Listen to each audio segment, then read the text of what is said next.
and we have to really escalate the noise we make so that we'll be heard.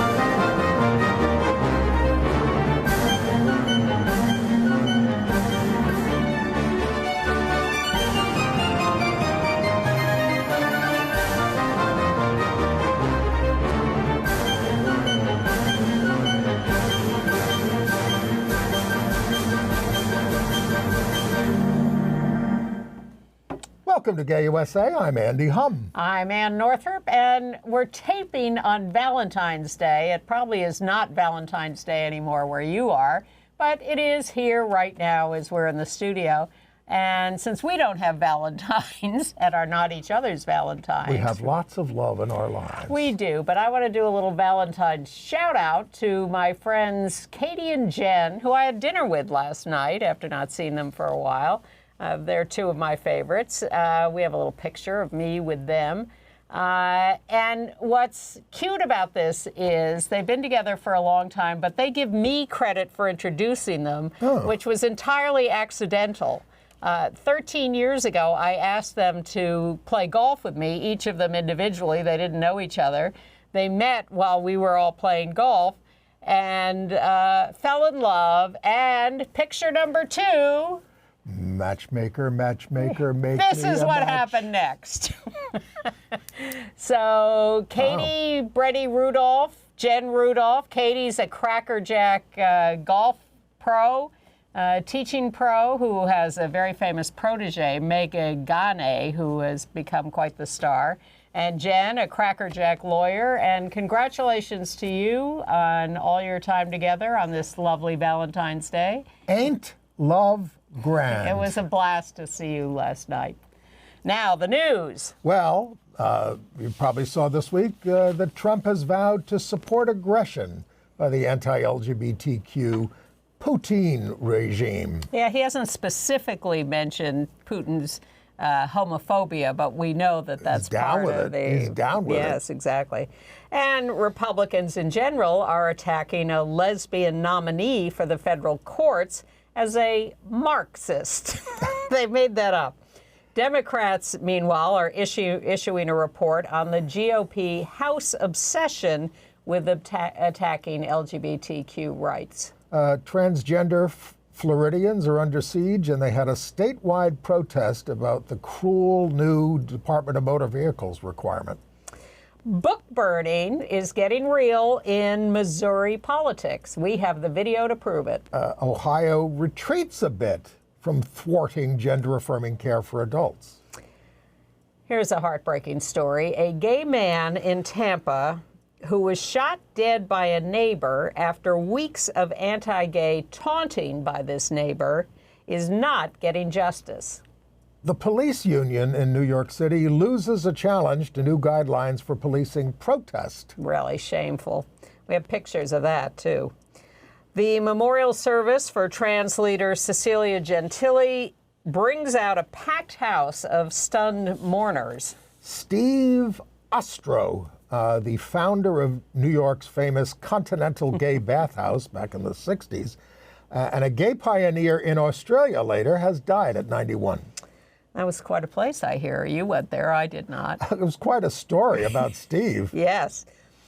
Peter Tatchell, a great UK activist, and the UK House Commons Speaker are seeking to bar the heinous anti-LGBTQ Ugandan leader from a celebration of the Commonwealth nations.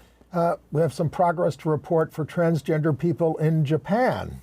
And back on HBO, We're Here, and back on Broadway, Boy George. Stay tuned. And Luke Combs wrote such a nice note to Tracy Chapman after their Grammy appearance together. We're going to read you excerpts from that. Okay. We'll start with some good news in the elections that took place this week. You all heard about how Tom Suozzi, the Democrat, beat Mazi Phillip in Long Island in that district for Congress. And Queens. Yes. Well, that's part of Long Island. Yes, it is. So is You're Brooklyn, right. by the You're way. Right. You're right. All right. So but in Pennsylvania, there was a special state House election to determine control of the chamber, which was tied 101 to 101. So Democrat Jim Prokopiak won overwhelmingly, putting the chamber back in Democratic control. Pennsylvania Senate is still led by Republicans 28-22. It's one of the only states in the Northeast that does not protect LGBTQ rights. Was that all those gays in Bucks County who elected the Democrat? That was the district, and Nice. this guy won big. Okay. Now, things, of course, are a mess in Congress. You hear about that every day, how the Republicans are gumming up the works and the Democrats are trying to do better and sometimes succeeding and sometimes not.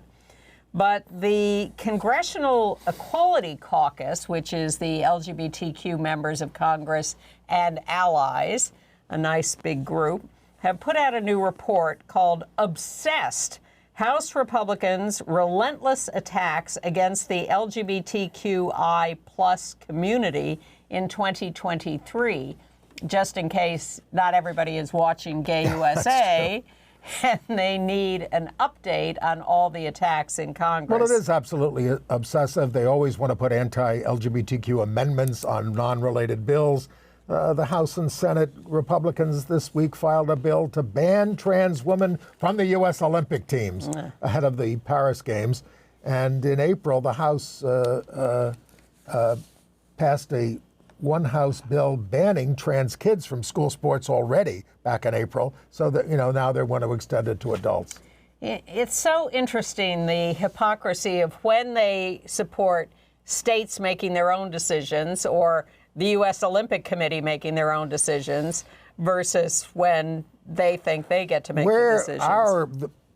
The blue states are going to become the states' rights parties because we've got to have resistance to what they're trying to impose. And that's how we're reinstating reproductive rights state by state, since they made us do it that way. Stephen Miller, who is Trump's top guy, who will be back in if they get reelected. He could be the Attorney General. He could. He wants to use red state National Guards to go into the blue states to enforce order, et cetera. We'll see him in New York City soon to bolster the police here who are upset about their being told to stand back. And more on that later. And then there's Trump. He solidified his alliance with the virulently anti-LGBTQ Putin regime in Russia, welcoming a Russian invasion of a NATO member in Europe if he doesn't think they're spending enough money on defense. Even Nikki Haley condemned him for that, on top of his attack on her husband, but she still won't pull back from her pledge to support him if he's the nominee. Don't you think his attack on Nikki Haley's husband did him a lot of damage? I thought his attack on John McCain did him a lot of damage, and he got elected president. And said soldiers were suckers for enlisting and getting themselves killed. Exactly. All right, I won't put let's go to the Senate. Okay. Republican U.S. Senator John Kennedy of Louisiana, he went after the out judicial nominee, Judge Melissa Dubose of Rhode Island, repeatedly asking her if she was a Marxist. She said never. He based it on a 24-year-old interview before she went into law school when she was a school teacher, and referred to discussing with her students when she was in a Marxist phase. She had to explain that to Kennedy, a Republican who does not know that no means no. He went to Harvard. That she had been a political science major. Oxford or something. She'd been a political science major and was immersed in political theory, including Marx and Locke and Rousseau and Eastern religions. And said, and listed all those as things she had studied. Yes. And used the phrase Marxist phase to indicate when she was studying Marx, among those other things, not that she was a Marxist. But he, of course... And what's wrong with that anyway? Exactly. To each according to their needs, from each according to their abilities. Well, what's wrong with that? I heard my father say that once, not knowing it was the Communist Manifesto, and he was a stockbroker. He just thought this would be a good way to operate in society. Well, I just watched Oppenheimer and all the trials and tribulations over communism and Marxism and everything else. So, but Kennedy from Louisiana is a big phony who likes to twist words and make things up, and so he's trying to discredit her inappropriately. Let's hope she gets through. How about that Kelsey and Taylor at the Super Bowl? Well, I did have something to say about that. Oh, no, what I don't care about. But they also had the Jesus ads. Well, they have the Jesus ads, which are funded by Hobby Lobby. Hobby Lobby co-founder and Green. Alliance Defending Freedom. Yeah. And they got a lot of pushback on those ads. Well, I mean, it showed a clinic, right, and women washing the feet of the women. Now, of course, the women don't want their feet washed. They want their reproductive freedom. Well, Pope Francis washed people's feet. Yes. But the real story out of the Super Bowl was that there was a Volkswagen ad that had a quick cut of a lesbian wedding, two women kissing in their wedding gowns in the back of a Volkswagen. There were also a lot of LGBTQ people in ads. Dan Levy was in some ads. Kate McKinnon was in ads. My favorite, I don't know if you were paying attention. I didn't watch the ads. I watched the plays. In the meantime, I was doing my taxes. Okay. Well, I watched the ads because I figured usually I forget to watch the ads. But the one I liked was with Aubrey Plaza from White Lotus 2, who's self-identified as queer or bisexual or whatever. She was in a Mountain Dew ad that was very droll. And, I did catch a little bit of that. Hi, I'm America's sweetheart. It was very cute. Right. So there was some representation, but not really terribly explicit. Let's go to some stories of resistance. In Florida, trans folks and allies staged die-ins at the DMV, Department of Motor Vehicle offices across the state to protest the insanely cruel directive that driver's licenses reflect sex designated at birth. There were actions in Miami, Orlando, Tampa, Jacksonville, and Gainesville. The DMV's directive is part of a nationwide campaign to erase transgender people from the face of the earth. While Equality Florida is demanding a reversal, the state legislature is considering a bill to make it the law. And 4 states have such laws: Montana, North Dakota, Tennessee, and Kansas. 12 more are pending. Watch your local listings. I am, but I'm thrilled with the resistance. I'm thrilled, and this is what I anticipate for the November elections too, that people are going to come out and vote to get rid of the Republicans wherever they can. I like your optimism. Well, it's worked before. And Florida is continuing with DeSantis back in the governor's chair, having, slunk back to Florida after failing as a presidential candidate. They have a lot more bad bills on the docket, and one of them is about banning flags that aren't either the U.S. flag or the state flag. So we came across this very moving testimony from a young woman Gianni Joseph Ruiz, who was Equality Florida's Safe and Healthy Schools senior manager. It's 4 minutes long, and it says all that needs to be said. Yeah. So my name is Gianni Joseph Ruiz. I was born and raised in South Florida. I am the daughter of a Haitian immigrant who my mom came over when she was my age exactly. And in my experiences growing up in South Florida, through seeing how my mom has been treated, I decided to devote my life to education because I learned early on that education created access. And so the entirety of my career has been devoted to creating access to education for people who would otherwise not have that access. And as well as that, creating safer spaces in our education systems for students and young adults.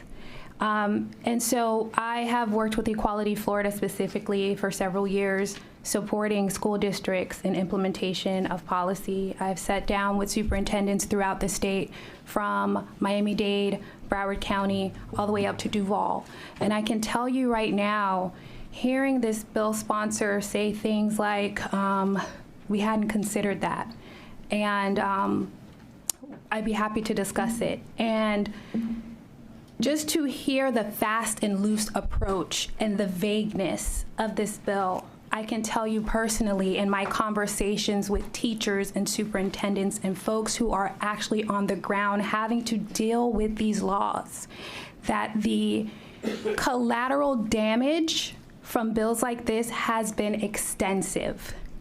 The fallout and the confusion and the chilling effect of bills like this have been immense. And I'm asking you today to think of the folks in government buildings, to think of the teachers, to think of the educational leaders who are simply trying to do their jobs, who are simply trying to create safer, inclusive spaces for the students who come from all walks of life within their classrooms to ensure that those students feel seen.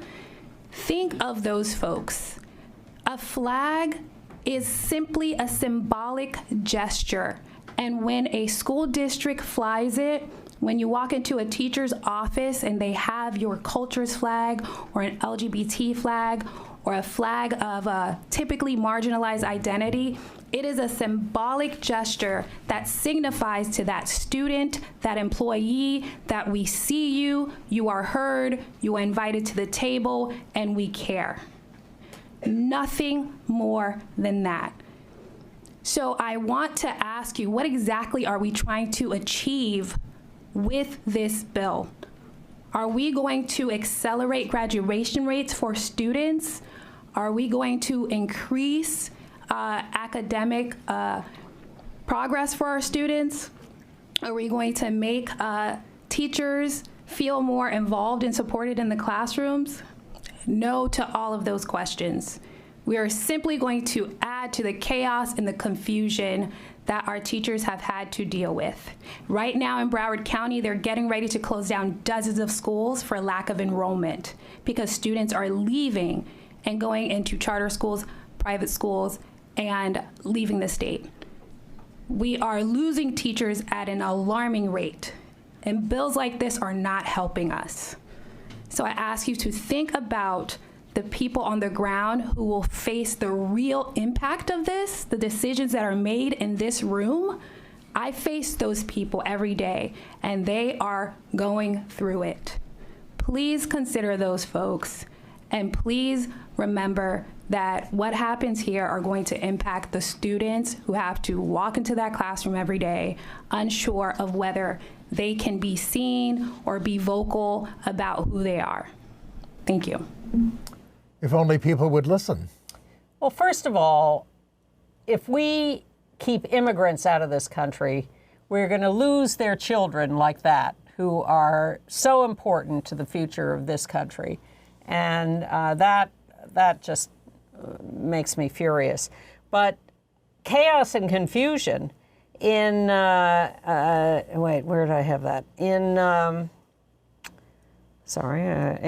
Utah, a board member of the Utah Department of Education implied that a high school girl basketball player was trans and therefore not eligible to play. She's not trans. This Department of Education board member made that up and just caused chaos and confusion. Even the governor was angry at her for that. And in Kansas, the Attorney General, Chris Kobach, a well-known monster for many years, but he's the Attorney General, has told schools that they have to out trans and non-binary students to their parents, even though there's no law requiring it. They're not even waiting for laws now. Well, they moved on in Florida in terms of their destruction of the schools. There's a new bill, the Stop Woke Teacher Training Bill. It bans teacher prep courses that distort significant historical events or teach identity politics based on theories that systematic racism, sexism, oppression, and privilege are inherent in the United States, which they are, if you study history. Another hit on public school teachers. Florida is short 4,000 teachers, but that's just fine with the GOP. Well, as this woman testified, the schools are on their way to destruction. The public schools are going to be out of business. That's the idea. Yeah, and Bridget Ziegler, who was on the school board in Sarasota, is involved in a lot of scandal lately. We've now learned that this, vigorous anti-LGBTQ campaigner, like Carrie Lake in Arizona, used to socialize with gay and lesbian friends all the time, and they viewed her as an ally without a modicum of homophobia. One lesbian said Ziegler had worked in fashion in Miami before turning on Us. Well, she married Christian Ziegler, who was an avid right-winger. And got her into threesomes with women. But he turned her into this right-wing monster. Well, she's responsible for herself. Of course. Yes. And then let's go to Arlington, Virginia. So there's a nice little neighborhood. A couple of lesbians have a house there. They fly a rainbow flag outside. But their rainbow flag kept getting stolen, and they replaced it with another one, and then another one. 5. Well, this, if you can see it, is they finally put a camera out there, and that's a guy, you can see his face, you can see his sweatshirt that says Army on it, because they have arrested 2 Army guys, 2 serving servicemen, who have been coming to that house regularly and stealing the rainbow flags. These idiots are not only obviously aware that people put cameras out, but they were filming themselves and posting it on social media. Oblivious. This is their defense of our country, is taking down the pride flag. Well, luckily the neighborhood's defense is to have lots and lots of people in the neighborhood flying rainbow flags, because they're smarter than that. Okay. In Tennessee. Again, why I have hope. Yes. In Tennessee, in Murfreesboro, they've been sued successfully for attempting to refuse permits for pride festivals that had been held there since 2016.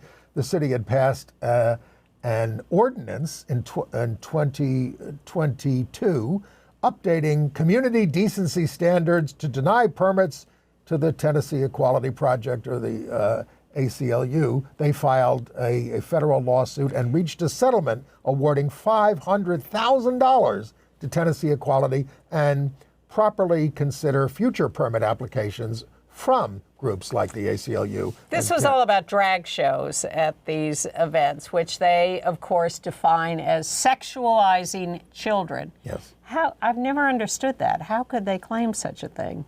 That's, More of that when we get to international news. But yes, I mean, we don't want to bankrupt cities by having Murfreesboro have to pay $500,000 to the Tennessee Equality Project. But if you're going to do this nonsense, if you're going to trample on people's rights, if you're going to defame them with lies, then you're going to be punished. Right. Well, in Missouri, a right-wing candidate for state Secretary of State is leaving no doubt as to which side she's on. Let's go to the... Valentina Gomez, 24 years old, candidate for Secretary of State of Missouri. This is what I will do to the growing books when I become Secretary of State.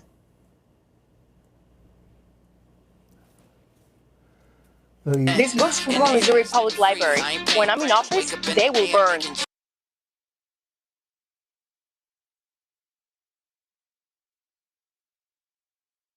LGBTQ guide for teens and Naked, not your average sex encyclopedia. Her campaign manager said, "You want to be gay? Fine. Just don't do it around children." She added, "I only fear God." Her video has gotten 800,000 views, probably 1 million by now, and will likely inspire more anti-LGBTQ violence. But we, of course, wanted to show you a picture of book burning in the original German. Literally. 1933, a bonfire of books, mostly by Jews and about LGBTQ people, from the library of Magnus Hirschfeld, who ran the Sexology Institute, really the first, Western gay activist. Absolutely chilling. As Heinrich Heine wrote of the Berlin book conflagration, this was but a prelude. Where they burn books, they will ultimately burn people as well. And they did. by the millions. So Well, stop this at its root. I don't think Valentina is a leading candidate for Secretary of State in Missouri, but this is not a good tactic. Wait till we get to North Carolina. Or maybe we should say it right now. Yeah. North Carolina's Republican Lieutenant Governor Mark Robinson, the leading candidate for the Republican nomination for governor, is pledging to arrest trans women who use men's restrooms. They will be arrested, he said. That trans women who need to go to the bathroom when in public should find a corner outside somewhere to relieve themselves. In the past, he's downplayed the threat of Nazism, invoking anti-Semitic stereotypes, apparently a winning message among North Carolina Republicans. He's quite virulent in his hate. And we've been very talking popular. about him for years, yeah. He got elected lieutenant governor of the state. I understand. It's very depressing. Right. And in Oklahoma City, Oklahoma, there was an elementary school principal, very popular, very successful for years, and then Shane Murnan, and then someone informed the authorities that Shane had a sideline job as a drag performer. Thus started bomb threats and other threats against the school where he is the principal. He's leaving his job, not knowing what he's going to do. Forced to resign. He'd already been banned from working in the elementary school building Yeah. During school hours. And this is at the behest of the state school superintendent, Ryan Walters, who we've also talked about before as being rabidly anti-LGBTQ. There are, in the red states, they are vociferous about this. There is nothing mild-mannered about any of this. They might as well all have blowtorches. Right. They're really upset. Well, the Tennessee Senate passed a bill allowing officiants to refuse to officiate at marriages if a couple's relationship is against their conscience or religious beliefs. But officiants already have the right to not solemnize relationships. It's the clerks who have to serve everybody equally. And they do lie, and they do misstate, and they do twist. And the latest this week was the shooting in Texas at Joel Osteen's church, the Lakewood Church, where Marjorie Taylor Greene went running out and saying, "Oh, the shooter was trans. The shooter was trans." Right. No, not. Well, of course, Marjorie Taylor Greene put those lies out, but she never complained that the shooter was mentally ill and was able to get a AR-15. She didn't complain anything about that. We don't need to do anything about that in Congress. We just need to stop these trans people. And the cops, she brought a 7-year-old child in with her son, I believe. Yes, And he got shot in the head. shot, probably by the cops, but the cops don't want to talk about it. Well, I mean, they were, she was an active shooter. Yes. She used male and female aliases because she was a hardened criminal, basically. Yeah. Now, sort of better news in Ohio, the state health department under Governor Mike DeWine, a sometime friend, mostly enemy, pulled back on proposed restrictions for trans adults. The draconian restrictions on trans youth remain. Trans adults were going to have to jump through hoops in order to get care, including consulting with a medical ethicist in a state that doesn't have very many of them. 6,800 people wrote in to complain about this proposed system of requiring trans adults to jump through these hoops, and that helped DeWine back down on it. He's gone back and forth and back and forth. He's got a new regulation he wants to know. No more fly-by-night diagnoses or whatever that means. No. All right. Okay, in Tampa, Florida? Yes, at a dog park. John Lay, 52, we have a picture of him, a gay man, was fatally shot by a man who had been threatening him with homophobic slurs for weeks. A year. All right, but the shooter, Dick Radford, has neither been charged nor arrested. Lay's family, friends, and Equality Florida are demanding an investigation. John had become frightened in the weeks leading up to the shooting, but didn't want to abandon his beloved dog park. Radford is claiming self-defense, but the killer had been saying to the victim, "You're going to die. Yeah. You're going to die." Yeah. And then, sure enough, the next day, shot him dead. And is just waltzing around saying, "Well, he threatened me. I had to kill him." police seem to be fine with that. Well, they haven't done anything yet. The neighborhood is up in arms. I'd like to think that the police will eventually be forced to bring charges against this guy, but maybe I'm too much of an let's optimist. talk about the police in New York. A federal judge rejected arguments by the police union that a settlement in a suit versus the city for over-aggressive policing during the 2020 protests after the Minnesota police killing of George Floyd. The settlement creates new guidelines for policing protests that include the default response to a protest cannot be a large deployment of officers. It bans what they call kettling, groups of people in a protest with intent of arrest, even if there's no probable cause, a practice that cost us taxpayers in New York $21,500 each for hundreds of protesters who got these settlements. And police must now improve its treatment of the press, us, and can't restrict our right to observe and record a protest. We can't be arrested for covering a protest, and if an area is evacuated, we can't be told to leave. So even the detective and sergeants unions endorsed the settlement because the city has paid really tens of millions of dollars in damages to protesters who have been mistreated. Let's show some of the pictures as we talk about this. But the patrolmen's union wants to continue to do things like this and I've been at some of these protests, and this is what the police have done. Not always, not all of them, but this is them driving into a crowd of protesters, famously, at one of these Black Lives Matter protests, George Floyd protests, Queer Liberation March protests. The police are really hair-trigger violent in New York City, often, not always, often, and they push people off bikes that are driving down the street. They use their batons on them. They use mace for no reason, for peaceful protesters, right. not. Well, their job is to protect First Amendment activity, not to intimidate it or to stop it. Not from their point of view. So the NYPD will now have a First Amendment activity senior executive at the role of deputy chief or higher to oversee protest response and officer training, and compliance is supposed to be in the hands of an independent body. As with all of this, we'll see. I am not optimistic about this because I've lived through 40 years of these we've been pushing for this for a long time. Yes, and we've had previous promises and previous trainings and previous whatever, and it never holds up. All right.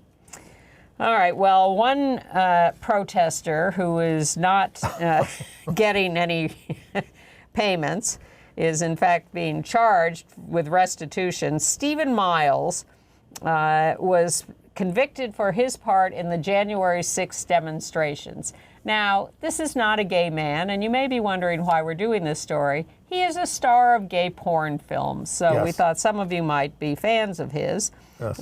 No, he has a wife. He's been sentenced to 2 years in prison, $2,000 restitution for his direct attacks on police officers. He blamed the FBI, the deep state, and BLM Antifa thugs for staging the riot, and also blamed a very troubled childhood of abuse for his misconduct. I mean, I read his story. Terrible, it's quite terrible. Terrible. And that's where some of this stuff comes from. But now he's a member of the Proud Boys. Whatever. Well, can we talk about Steve Ostrow? Sure. He has died at the age of 91. He was the founder, there he is, at the famous Continental gay bathhouse in the Ansonia Hotel on the Upper West Side of Manhattan. 1968. Yes. It didn't just... Before Stonewall. And it was a bathhouse, but it also attracted celebrity... It wasn't just a bathhouse that attracted celebrity patrons like Rudolf Nureyev. they had performers there. This is where Bette Midler and Barry Manilow got their start before they were famous. The club was raided 200 times after they opened. So they until they started paying off the police, right? Which is also the system here in New York. Well, because don't forget, gay sex was a crime in New York until 1980. Yes, and it was a year before Stonewall even. Ostrow was an aspiring opera singer, and he wanted a place that wasn't the dingy baths that did exist around town. This place had a disco, a black marble steam room, a restaurant, a chapel, a gym, a travel desk, that was my favorite, a boutique, a VD clinic, and a beach on the roof of the building. One of the few times I went there, they were giving out free, legitimate massages. Hundreds of rooms, private rooms for sex, thousands of lockers for people. Now, post-baths, Ostrow sang with opera companies around the world, settling in Australia, where he became a vocal coach, and he founded Mature Age Gays, a support group. And in 2021, he received the Medal of Order of Australia for service to the LGBTQ community and the performing arts. And we have a little video we're going to show you, just let me introduce it a little bit, from the documentary Continental about the baths. You're going to see right up front Rich Wandel, one of the first presidents of the Gay Activist Alliance, Ostrow himself, Michael Musto, Patrick Pacheco, the theater critic, and at the end, Edmund White. Explain to us what a New York bathhouse is or was. I think for the overwhelming majority of gay men, their first contact with the community at all would have been, depending on where they were, either a bathhouse or a bar. If someone could open a business like this and treat customers, like people, and have it clean and keep it, how can you miss? Hello. I'm Steve Ostrow, the infamous proprietor, owner, founder, creator of the Continental Baths, New York City, 1968 to 1974. The Continental Baths was a place where people could unite in a kind of safe-ish way, knowing that you could have hot sex and anonymous sex and lots of sex. But before we opened, we got a call from we don't know who, saying that before you open, the day you open, you're going to be raided by the police. You just don't open a bathhouse in this city without consulting with the police and the mafia. There's something about New York that grants you an anonymity. Nobody was going to see me going into a bathhouse, and there's an entertainer, so that gave me an excuse. The place to be on a Saturday night when they had entertainment. The Bell, Bette Midler, Barry Manilow, I mean, so many different people. Me. The excitement was explosive. When I first got there, I didn't leave until 2 weeks later. The bath was definitely seminal because it made people feel comfortable with themselves, with society at large. It was the beginning of a sexual revolution.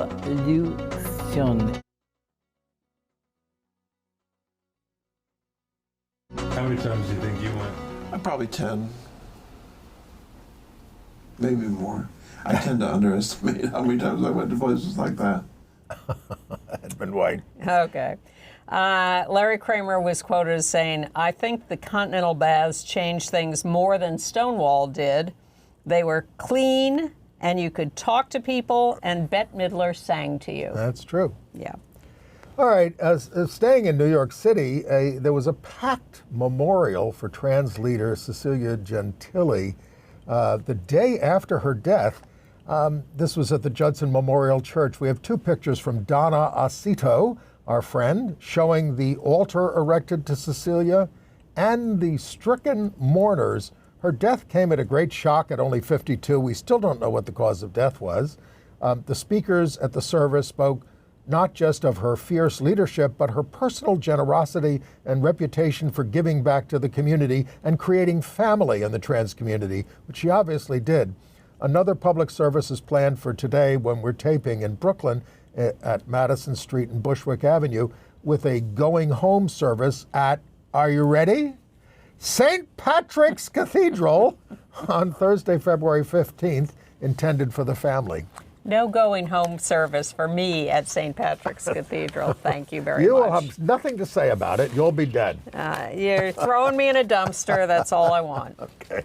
Scattering my ashes on a golf course. Okay. All right, international news. Well, the Greeks are going to vote on same-sex marriage expected to February 15th, and it's expected to pass.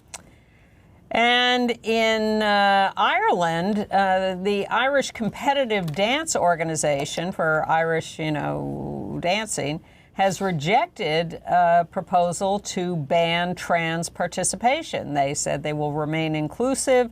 They're going to have a big membership vote in May, but so far so good. Yes, dancing and competing as the gender they identify with in daily life.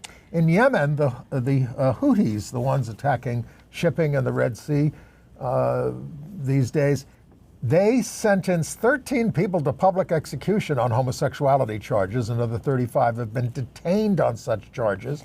Including kids as young as 13. Crazy. This took place in IBB, a Houthi-controlled province led by a jihadist group. They do have a long history of sentencing more people to death than they execute. Oh, boy. A human rights group counted 350 death sentences since 2014 and just 11 executions. The official slogan of the Houthis is, God is great, death to America, death to Israel, a curse on Jews, victory to Islam. So Yemen says it all. You're not on my bucket list. And we know about all the horrors in Uganda with their anti-homosexuality bill. So, longtime gay activist in London, Peter Tatchell, has met with the Speaker of the House of Commons, Sir Lindsay Hoyle, to ask him to work on banning the leader of Uganda, or a leader of Uganda, from attending the Commonwealth meeting coming up in England. Right. They want to get a meeting with the Home Secretary, James Cleverly, to impose the ban. But I'm not optimistic. Prime Minister Rishi Sunak this week made a joke about trans women during a debate in Parliament, while the mother of slain trans teen Brianna Gay was in the gallery. Brianna's father has demanded an apology, and Sunak says, "Oh no, I wasn't, trying to make fun of her or anything." No, just kidding. In Ghana, they are advancing a bill called the Promotion of Proper Human Sexual Rights and Ghanaian Family Values. It has now passed the consideration stage and moves on for a third reading. The president is expected to sign it or be overruled by Parliament. If he doesn't, the Parliament leader says, God wants us to populate this earth. It's like they don't understand that kids have sexuality. Right. They don't understand that gay people can have children. They just twist everything. It's very frustrating. Back to the United Kingdom, the right-wing actor Lawrence Fox, from an esteemed acting family, called drag queen Crystal, a.k.a. Colin Seymour, a pedophile in an exchange over Sainsbury's diversity policy. Sainsbury's, the grocery store chain. He was sued for libel and countersued them for calling him a racist. The judge found that Fox defamed Crystal and Stonewall's Michael Blake, and that calling him a racist was not likely to damage his career. Blake and Crystal can now appeal for damages, and Fox vows to appeal. The judge said Fox calling Crystal a pedophile was harmful, defamatory, and baseless. Right. Again, lies, just lies. All right. In Finland, the gay guy lost the presidential race, the former foreign minister, to the former president who got elected again, who's more conservative. 51-48, close vote. And the more conservative now, new, again, president is going to have to deal with Trump's NATO comments, which is going to be a little creepy. So the Pope this week expanded on his gay blessings. Now, he gave an interview. He said, I don't bless the same-sex marriage. I bless the people who love each other and also ask them to pray for me. He called objections from ideological groups in the United States and elsewhere hypocrisy. No one is scandalized when I give a blessing to an entrepreneur who perhaps exploits people, and that's a more serious sin. We all have to respect each other, everyone. Now, since I don't pray, I'll just say I wish the Pope would extend his welcome to marriage for gay couples, women priests, and out gay priests. Everyone. He just met with the new right-wing leader of Argentina. They're going to have a little rapprochement in Argentina, perhaps. But no rapprochement in Russia, where two girls who posted a picture of themselves kissing on TikTok have been forced by the police to apologize and claim it was just a joke, because they could be arrested and prosecuted and fined under the anti-homosexuality propaganda law, which is only getting worse in Russia. They're also investigating the Duolingo language learning app, because they say that contains too much LGBTQ content. It has some gay characters in it, but they also charged an activist for displaying rainbow flags on an artist for displaying rainbow flags on Instagram, which they call a symbol of an extremist organization. Russia, never very colorful, is looking grayer and grimmer every day. But Tommy Tuberville says that Russia is a great place, and they're doing very well. Listen, participating in an extremist organization there can get you 12 years in prison. Exactly. But good news from Japan, where a trans man, Takakito Usui, 50 years old, on the left there, has won a legal gender change without being sterilized, which used to be the standard, that you could not be officially your new gender identity without being sterilized. The Supreme Court struck down the old law in October, and Takakito is the first to be legalized under that new law. Things come slowly in Japan, but they're coming. Hey, they don't come very fast here either. No. All right. AIDS news. I should remind you that we're taping on Valentine's Day, but it is also National Condom Day. Well, that makes sense. Be safe. Yeah.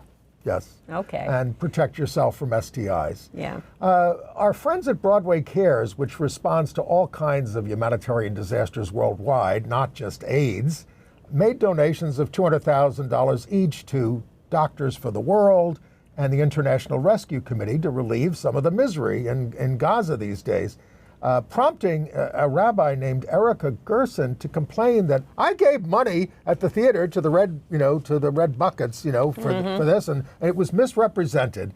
And she's complaining to the Attorney General of New York. She might also not like that Broadway Cares, helps us out as well. Because we do a lot of AIDS education on this show with the news we've been covering for ever. And they care about LGBTQ people in general. Tom Viola, who has headed the group forever, he told the Post, Broadway Cares responds with compassion and action for all who are caught up in catastrophe. And the Human Rights Campaign had a problem this week. They held their big dinner in New York, and they were faced with protesters who invaded the dinner, including Sarah Ramirez, who you remember as an actress playing Che on And Just Like That. Thank you. I was going to say And So It Goes, but that's Vonnegut. And who else? Sarah Ramirez, India Moore from Pose, and a lot of others.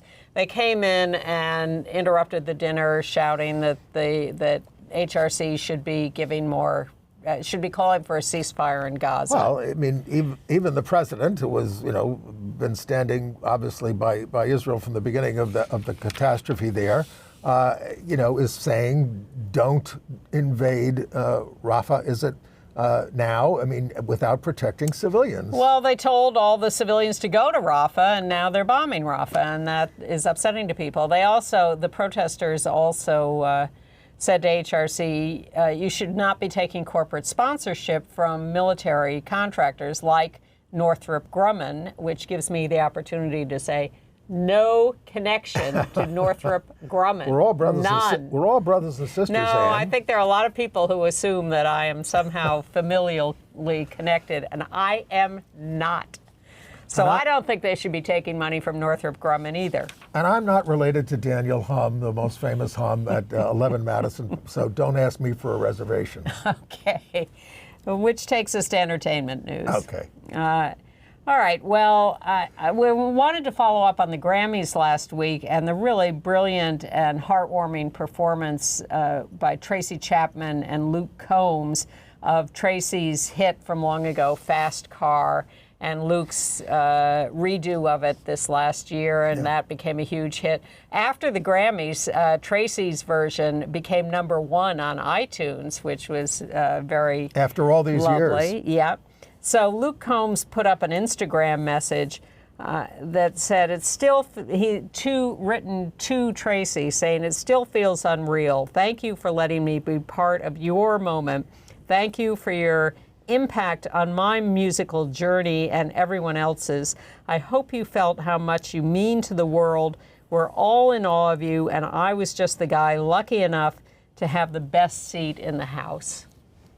Very touching. And gives me chills to and they're even quite read a pair. They're quite a pair. Wow, you know, yes. the black lesbian and the heavy set white country singer. Yeah. So it's great. Well, we can all get along. And if you somehow missed that performance, find it on YouTube. No, I'll link to it again this week. Okay. We put it in the email last week. We'll put it in again this week. It gives me chills to listen to it more and more. It does. It was terrific. Yeah. All right. HBO's We're Here, about drag queens spreading love in small town America, is coming back for a 4th season, April 26th. It has won 2 Emmy Awards and a prestigious Peabody, as well as GLAAD Awards. This season, they will be working with folks in Murfreesboro, Tennessee, and Tulsa, Oklahoma, as well as surrounding towns. And there's a picture of Shangela, Eureka, and Bob the Drag Queen. Also, they stood up at a Just Say Gay rally in Brevard County, Florida, to protest DeSantis and the cops and the GOP's Don't Say Gay law. This has turned out to be a really unexpected, important, and impactful show. These 3 drag queens are going around the country, and they go to small red state towns, and they embed themselves with the townspeople. They find sort of oppressed LGBTQ people in the town, and they end up by putting on a big drag performance that involves a lot of the townsfolk and brings in a big audience from the town. And it is heartwarming every time and scary a lot with some of what they run into. Really important to watch it. We're Here on HBO. April 26th. And I talked last week about how Kokomo City was now running on Showtime, which is a terrific documentary about black trans sex workers in Georgia. And I see that The Stroll, another great documentary about mostly black trans sex workers in New York City that goes through a lot of the history, is still running on HBO. So highly recommend Kokomo City on Showtime and The Stroll on HBO. And I've changed my mind about Feud, Capote versus the Swans, at least based on the 3rd episode. I really did like the first one. I know you didn't. But the 3rd, a black and white recreation of the Maysles Brothers documentary on Capote, centered on Capote's famous 1966 black and white masquerade ball at the Plaza with 500 swells in attendance, could not have been more boring and vapid. Well, I will repeat, I can't remember whether I said this before, so I'll repeat myself perhaps. Hulu, the Capote tapes, documentary, black and white, all the real people around that ball and other things, much more compelling and real. But it's not the Maysles Brothers documentary. Maysles Brothers wanted to do you. They did. Doing Albert Maysles. AIDS education and sexuality education. Well, I met his wife through an ex of mine, and she worked at the Ackerman Institute doing, therapy and couples therapy, and I went to watch that because they were doing some gay couples in that. And then I met her husband, who turned out to be Albert Maysles, and then he came and watched some of our educational programs in the schools and thought about doing a documentary on that. It never happened, but he was a great guy, and so was she. Their most famous documentary, of course, in the Hamptons.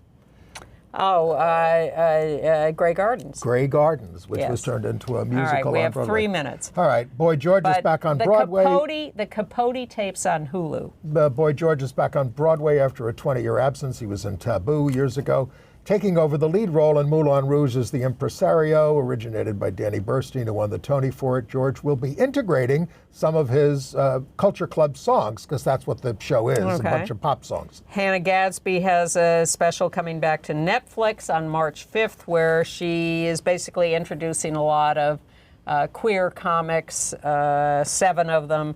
I saw the trailer. We'll see. But if you want to see Hannah Gadsby, Netflix, March 5th. Saturday Night Live is being very controversial, bringing on Shane Gillis to host on February 24th. He was fired as a cast member because of his homophobic and racist jokes. But, what's his name? Is Lorne Michaels? Thank you.